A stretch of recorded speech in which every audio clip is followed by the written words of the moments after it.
welcome back to another Clash of Kingdoms Takeout Church. So we're going to be learning all about some interesting battles this month. Now, before we talk about kind of the fighting kind of battles, we're going to talk about a sports kind of a battle. So when you are watching sports, there is nothing more thrilling than watching a team try to win the game at the very last second. It puts you on the edge of your seat, and it's only seconds to go, and once those seconds are gone, the game is over.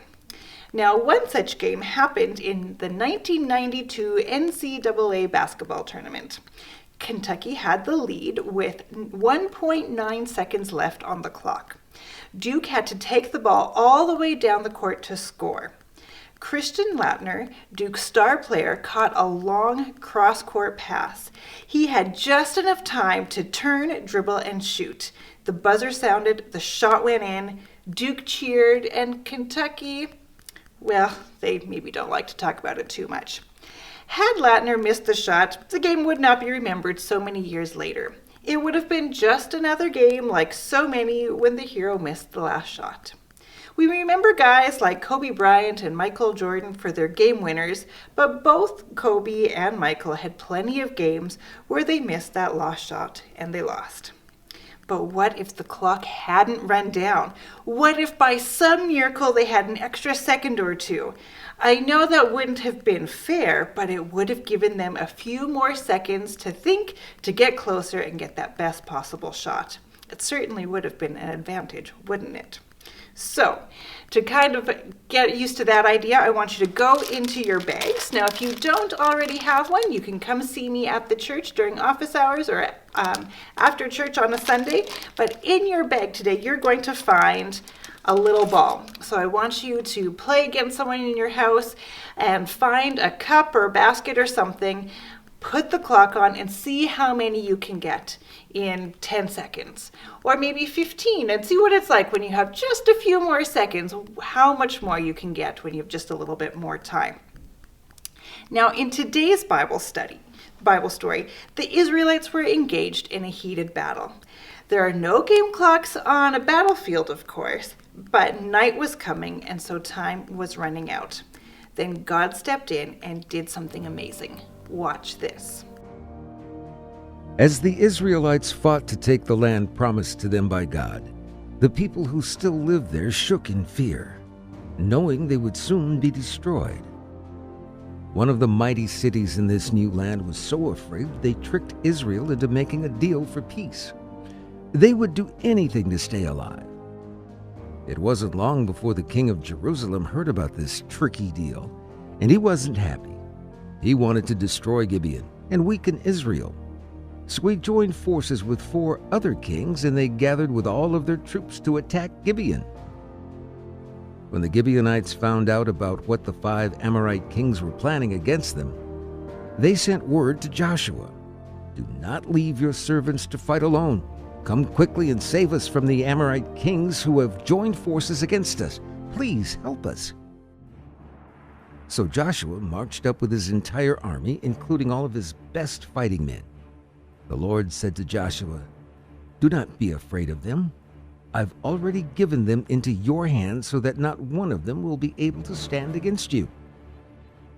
After an all-night march from Gilgal, Joshua and his troops quickly caught up with the Amorite kings and surprised them in an attack. Just as God promised, he was with the Israelites. As their enemies ran for their lives, Israel chased them with weapons, and God dropped huge hailstones on them. In fact, more of them died from hailstones than from the swords of the Israelites. Joshua and his men did not want to quit fighting until the Amorites were completely defeated, but they were running out of time. So Joshua went to the Lord before all of Israel and asked for a miracle. "Please," he pleaded with the Lord, "make the sun and the moon to stand still over Gibeon." And the Lord answered the prayer of Joshua.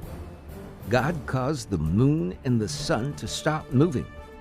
This was an amazing display of God's power over his creation.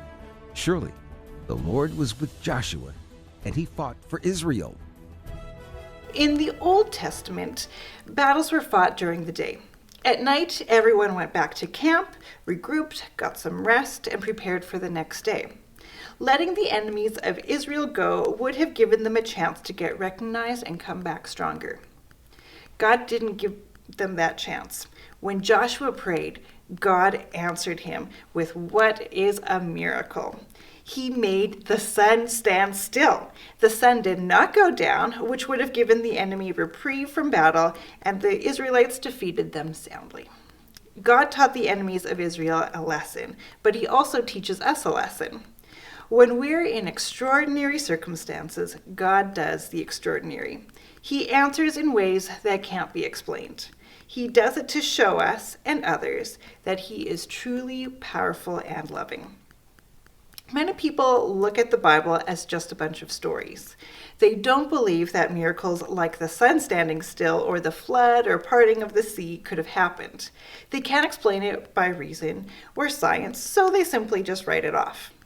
Other people think, well, God just doesn't do that anymore. He spoke to people and did miracles then, but he doesn't do it now. But as you grow up and grow in your faith, you're going to find that both statements are wrong. God did do miracles, and he still does. God provides healing to the sick, to people with deadly illnesses that can't be treated with medicine. God provides money and other resources to people in need, to ministries struggling to stay open, and to families who just need to get by. Sometimes God uses other people. Through prayer, he leads someone to give a gift and go visit someone in need. When we make ourselves available, God can use us to be the miracle someone else needs. Sometimes God just does things on his own. God speaks to an unbeliever or the mean bully and he melts their hearts. He turns a mean person into a kinder person. He heals the sick and he does a modern day miracle. Someday you might be faced with a problem that you can't solve on your own. And when that happens, it's time to pray, just like Joshua. Pray for God to step in and do a miracle and believe that it will happen. God still does miracles and he works out all things for our good. Believe in God and believe in miracles. Expect to see one and you will.